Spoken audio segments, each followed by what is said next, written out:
नमस्कार, स्वागत है आप सभी का हमारे इस यूट्यूब चैनल जीके ट्रिक पे।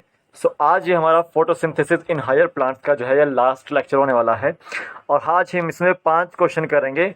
इन 5 क्वेश्चनों में मैं आपको बताऊंगा कि फोटो रेस्पिरेशन कौन शो करता है और कौन नहीं शो करता है। तो बायोलॉजी के इंपॉर्टेंट क्वेश्चंस हैं। 68वां लेक्चर है हमारा। इससे प्रीवियस जो लेक्चर्स आपने नहीं देखे तो आप ऊपर आई बटन में यहाँ पर देखिएगा। इन सभी एग्जाम्स में ये कहीं ना कहीं जो है लेक्चर्स में जो है वो क्वेश्चन आए हुए हैं। ठीक है, आगे चलिए। सबसे पहले तो जीके ट्रिक ऐप को डाउनलोड कीजिए, लिंक उसका डिस्क्रिप्शन बॉक्स में है, वहाँ से डाउनलोड कर सकते हैं। बायोलॉजी बैच मेरे द्वारा चलाया गया है, कोड है B2QFI। जीके ट्रिक ऐप को डाउनलोड कीजिए, वहाँ पर आपको बैच सेक्शन में जाना है। बैच सेक्शन में जाके जो है प्लस का आइकन दबाना है, प्लस आइकन दबा के जो आपको ये कोड डालना है B2QFI। ठीक है, तो लाइव सेशन जो है वो बिल्कुल फ्री ऑफ कॉस्ट है। 3 बजे शाम को मैं लाइव आता हूँ और जो रिकॉर्डेड लेक्चर्स लेना चाहता है तो वो परचेज करना पड़ेगा आपको स्टोर सेक्शन से।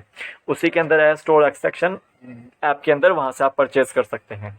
HP टेट TGT आर्ट्स के नोट्स भी हैं, CTET साइकोलॉजी के नोट्स भी हैं उसमें।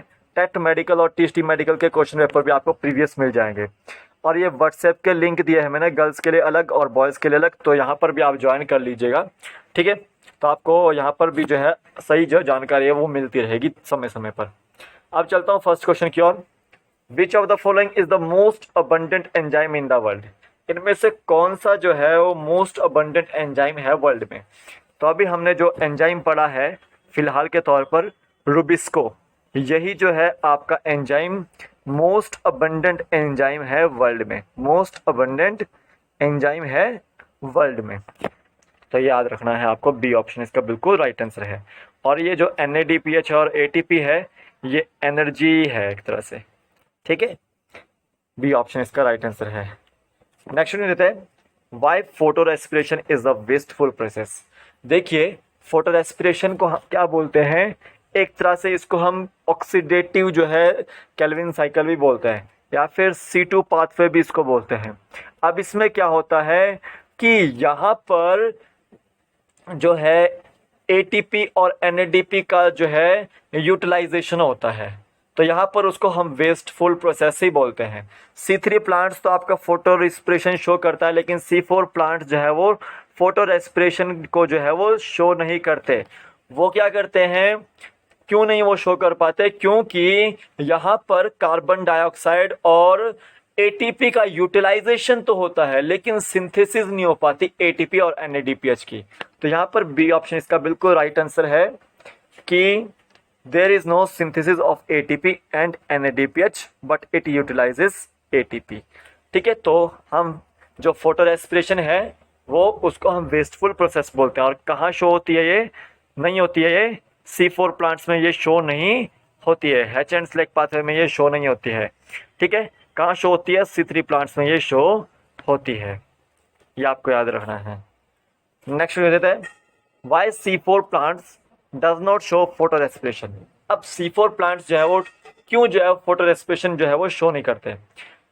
क्यों नहीं करते? सबसे पहला तो ये कारण था कि ये कार्बन डाइऑक्साइड और ATP का यूटिलाइजेशन करती है फोटो रेस्पिरेशन।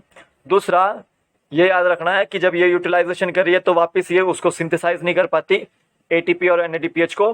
तीसरा ये याद रखना है कि ये जो है कार्बन डाइऑक्साइड की कंसंट्रेशन को जो है वो एंजाइम साइट पे इंक्रीज कर देती है।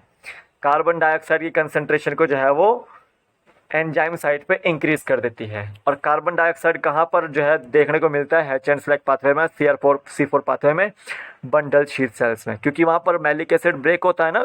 ठीक है, तो वहाँ पर आपको याद रखना है कि जब कंसंट्रेशन कार्बन डाइऑक्साइड की इंक्रीज हो जाएगी तो वहाँ पर कोई भी ATP मॉलिक्यूल जो है वो सिंथेसाइज नहीं हो पाता, NADPH मॉलिक्यूल जो है वो सिंथेसाइज नहीं हो पाता।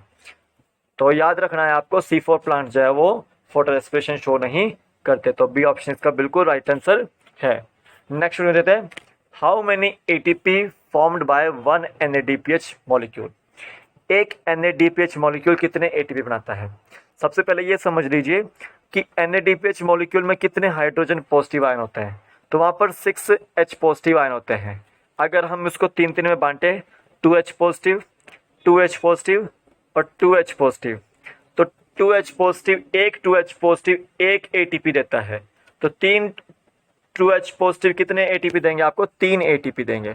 ठीक है, तो NADPH में 6H पॉजिटिव आयन होते हैं और 6H पॉजिटिव में हम दोनों को 3 से डिवाइड कर सकते हैं, तो 2H positive 2H positive 2H positive बनता है। तो एक 2H पॉजिटिव आयन एक एटीपी को देता है, तो 3 2H पॉजिटिव आयन कितने एटीपी देंगे? 3 एटीपी की जो है वो देते हैं। तो 1 NADPH जो है वो 3 एटीपी आपको देंगे। अब FADH2 कितने एटीपी देगा? तो याद रखना इसमें 4H पॉजिटिव आयन होते हैं। 4H पॉजिटिव आयन को हम जो डिवाइड करेंगे 2 से, तो 2H पॉजिटिव आयन और 2H पॉजिटिव आयन जो है मिलता है। ठीक है, तो एक 2H पॉजिटिव आयन एक एटीपी को दे रहा है, तो 2 कितने को देंगे? 2H positive ion. ठीक है, मतलब 4 2H पॉजिटिव आयन 2 एटीपी को जो है वो देते हैं। ठीक है, तो FADH2 में आपको 2H पॉजिटिव आयन देखने को मिलेंगे और NADPH में आपको 3 एटीपी जो है आपको देखने को मिलते हैं। एक हैच एंड स्लैक पाथवे में यानी कि C4 पाथवे में 5 एटीपी बनते हैं। अगर ग्लूकोज को बनाना है तो हैच एंड स्लैक पाथवे को कितनी बार घुमाना पड़ेगा? 6 बार। तो याद रखें, ग्लूकोज के लिए C4 प्लांट्स में ग्लूकोज अगर फॉर्म करना है तो आपको 30 एटीपी की जरूरत होती है। कितने एटीपी की जरूरत? 30 एटीपी की जरूरत होती है। तो यहाँ पे NADPH में एक NADPH के मॉलिक्यूल में 3 एटीपी जो है वो देखने को मिलते हैं। नेक्स्ट देते हैं law of limiting factors given by. जो लॉ ऑफ लिमिटिंग फैक्टर्स था वो किसके द्वारा दिया गया? ठीक है, तो देखो जो लॉ ऑफ लिमिटिंग फैक्टर्स है वो ब्लैकमैन ने जो है वो दिया था। बी ऑप्शन इसका बिल्कुल राइट आंसर है। ये थियोफ्रास्टस है, बॉटनी के फादर, ये आपको याद रखना है। तो ये थे टॉप 5 क्वेश्चंस, सभी का आंसर जो है वो बी था। इंपॉर्टेंट क्वेश्चंस थे आज के। तो आज हमारा ये फोटो रेस्पिरेशन वाला चैप्टर खत्म हो रहा है। अगर मेरे को कोई और क्वेश्चन मिला इसमें से तो मैं ज़रूर जो है आपके लिए लेकर आऊँगा। तो अभी के लिए फ़िलहाल इतना ही, फिर मिलूंगा एक नए वीडियो के साथ। तब तक के लिए जय हिंद, जय भारत, आपका दिन शुभ हो। जय हिंद।